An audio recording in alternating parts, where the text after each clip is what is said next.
بسم الله الرحمن الرحيم، والصلاة والسلام على أشرف الأنبياء والمرسلين سيدنا محمد وعلى آله وصحبه أجمعين. أهلا وسهلا بكم في عالم فطوم أحلى. اليوم إن شاء الله حسوي معاكم سبرينج رول بالخضار وحنشوف الطريقة.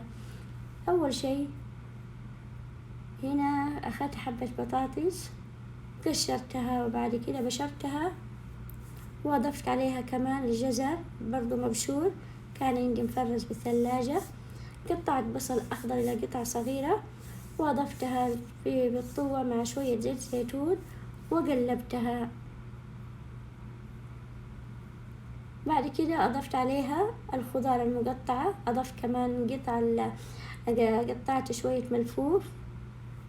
صار معايا هنا البطاطس والجزر والملفوف، قلبتهم شوية وبعد كده أضفت شوية صلصة الصويا وأضفت الصلصة اللي تيجي مع الاندومي، وحطيت دبس الرمان تعطي نكهة جميلة للخضار، وهذا على حسب الرغبة. حطيت شوية كاري وملح وكمون كزبرة فلفل أسود وقلبتها تقليبة بسيطة.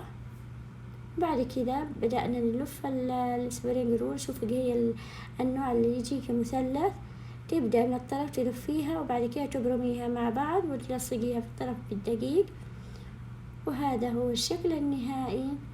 كان فيديو صغير وبسيط وإن شاء الله يكون عجبكم، وحطيته في علبة للتفريز والباقي قليته، وإن شاء الله يكون عجبكم الفيديو. والسلام عليكم ورحمة الله وبركاته.